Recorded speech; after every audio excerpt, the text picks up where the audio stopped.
Well, the first thing I would like to say is welcome. We're thrilled that you're here, and we appreciate the time and the effort and the energy that you've expended and the risks you've taken to be here, and we hope that the consequences will be worth the effort. Why ARC? Why the Alliance for Responsible Citizenship? Well, the ARC, I suppose, is our movement into the future. And that begs a question, which is, how should we move into the future? How should we conceptualize the future? Or perhaps even, what is the responsible way to conceptualize the future? Now, this is a complicated problem, and it shouldn't be taken lightly, because the future is a very uncertain place. And the evidence is always susceptible, let us say, to multiple interpretations. And one interpretation is that we live in a world that's characterized by intrinsic scarcity and terror, that we must be apprehensive in the face of the potential apocalypse, that we need to batten down the hatches and restrict, that we need to subject ourselves to an ever-increasing level of control, that we need to cower and demoralize our young people because there's not enough to go around and the devil take the hindmost. And I'm not a fan of that particular stance, and I don't think that I think it's untrue, I think it's unnecessary, I think it's cowardly, and I think it's manipulative. And having said that, I would say, well, we have reason to be apprehensive about the future, just as we have reason to be apprehensive about the present.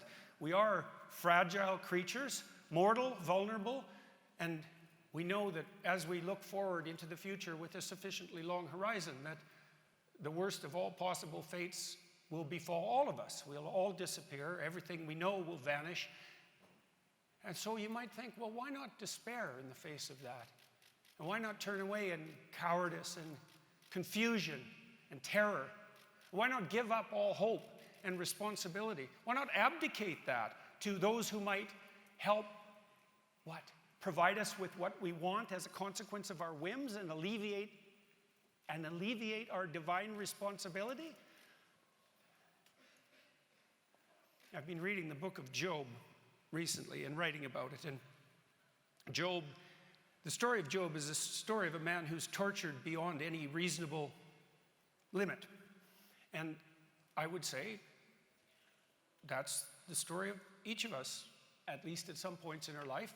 We'll be pushed beyond the limits of our tolerance. We'll be pushed to ask ourselves, how can the world be constructed in this manner? How can we possibly go on? And I would say what Job says continually when he's tested, which is that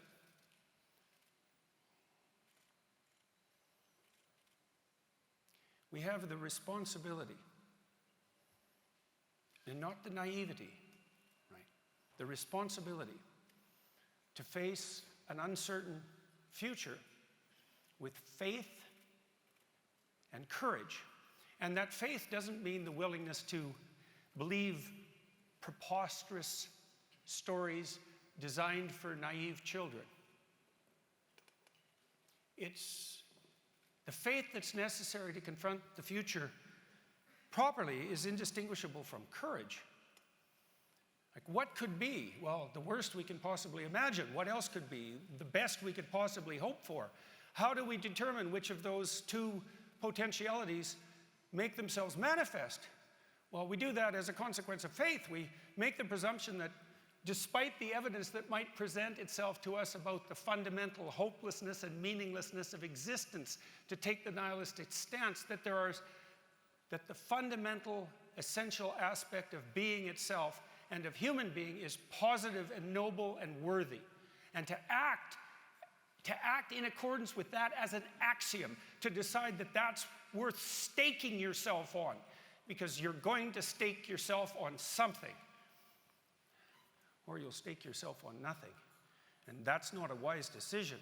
And so maybe we stake ourselves on courage and say that despite our limitations and the magnitude of the task that besets us, that unbeknownst to us and in a mysterious manner, we have the capacity, if we conduct ourselves properly, to make the best of anything that presents itself to us, to make the very desert bloom.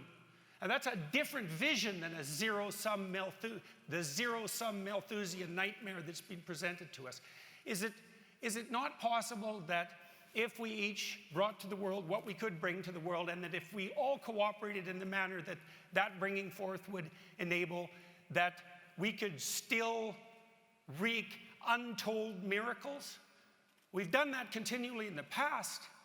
Could we not have, with all of our technological might and power, could we not have a future of unlimited abundance and opportunity for everyone? Is it not possible that we could aim at that? And is it only naive to presume that that might be possible? Or is it actually a hallmark of courage and faith to say that that is what we could have if we chose to do it?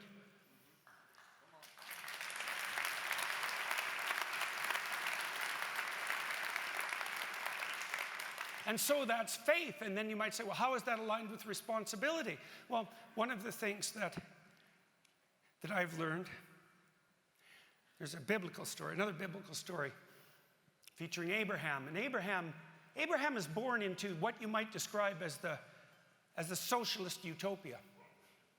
Abraham has everything he wants at hand. His parents are well off.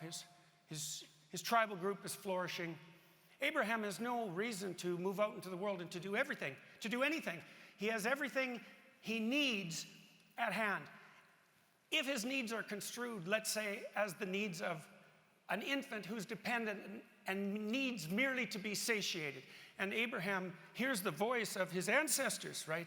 The voice of God as he hears it, and the voice says, leave your comfort. Leave your comfort, leave your family, leave your tribe, leave what you know, move out into the world. Why?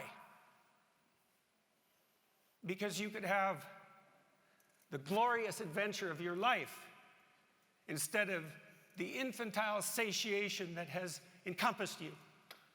And then you might say, well, how do you have the glorious adventure of your life? And I would say that you discover that in responsibility. And I would say further that that's not something that we have been communicating well for decades. We're torn apart with concerns about identity. And what does identity mean? And we insist at every moment that our identity is to be found in the instantaneous gratification of every possible hedonistic whim, knowing full well that a pathway that's marked out by nothing but that self-serving hedonism is destined to despair and catastrophic failure. And we say at the same time that, like God himself said to Moses, I am only what I say I am, and I can define myself completely. The ultimate extension of a narcissistic liberalism. Well, what's a responsible response to that? Take responsibility for yourself. Why? Because in bearing that noble burden, you'll find the self-regard that sustains you through catastrophe. And if you can take care of yourself, well, maybe you can dare to offer your hand to someone else, to your wife or to your husband, and you can say, we can join together, and as a unit, we can be stronger and more responsible than either of us could be apart. And then if you're careful and awake and you take on the responsibility, you can manage that. And then if you can do that, maybe you can dare to bring children into the world. And you can say, well, we can weld our family together, and we can make of our local environment a place of productivity and harmony and generosity. And if we can develop expertise in that, that will be a meaningful adventure. And then maybe we can extend a hand beyond that to our local community, to our neighborhood, to our town, to our city, to our nation under God. And we can serve at every one of those levels of hierarchical responsibility. And in doing that, we find the adventure of our life. We find the meaning that sustains us through catastrophe. And we simultaneously protect ourselves from being the aimless slaves who do nothing but wander blindly in the desert, and from the tyrants who would like to govern every single action we take. If each of us did everything we could do and needed to do, we would have no need for a king. We're sovereign citizens. We have responsibility for our own destinies. If we take that on, there's nothing we can't do. We organize ourselves properly. We aim at the truth. We interact with each other as reliable, productive, and generous individuals.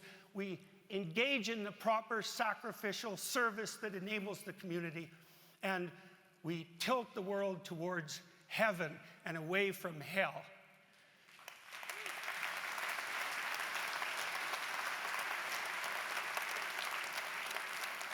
We've wrestled with the conception of an international organization that brings people together, that promotes a subsidiary vision, a vision of distributed responsibility, because there's a paradox in an organization that brings people together, putting forward a vision of distributed responsibility. How do you balance that? Well, I would like you all to meditate on that while you're here. Why are you here? You're here to listen to our slate of remarkable speakers. You're here to meet people who are all worth meeting and to derive the benefit from the community that could be established as a consequence of that. But you're here for another reason too, which is to ask yourself continually, while you're here, what is it that you could do? We invited each of you because we know that you're centers of distributed responsibility, that you all have a domain of sovereign government. And we would like you to decide while you're here if what you are hearing and experiencing is in fact inspiring and motivating to you, and then to reflect on how it is that you can move us into this positive future given what you have to bring to bear on the situation. And we believe that, I've thought this for a long time. I've talked to audiences all around the world. How do we tilt the world uphill rather than downhill? And the answer is, well, you do that within the confines of your own life. The eternal message that's at the foundation of Western civilization, and I would say necessarily at the foundation of civilization as such, is that we are each a divine locus of value.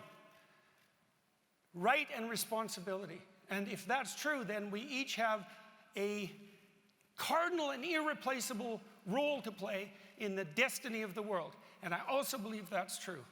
And so what we're here to do, all of us, is not to listen to yet another plan to bring about the desirable end, but to meditate communally on what each of us can do as the captains of our own ships to sail the entire fleet towards the promised shores. And that's what we're here to determine. And why do we need that courage and that faith? Well, it's our responsibility, and it's our meaningful responsibility, and it's our duty, and it's our privilege. But I would also say the alternative is hell. And we've brought about hell a number of times in the last 100 years, and before that as well. And we could now bring about a hell that would make all those previous hells look like nothing but practice. And now we can decide, and we are deciding, each of us as we sit here, with every direction of gaze that we undertake, which of those two ends we want to pursue. And if we're careful enough about pursuing the proper ends within the confines of our own lives, then maybe the proper end will make itself manifest in the world. And that's on you. So God help us all as we sit here and determine what our responsibility is in relationship to the future. And I mean that most truly. And I would like to thank, as deeply as I can, all of you for coming here to engage in this enterprise and to join with me in the prayer that we're wise enough to do this properly. Thank you very much.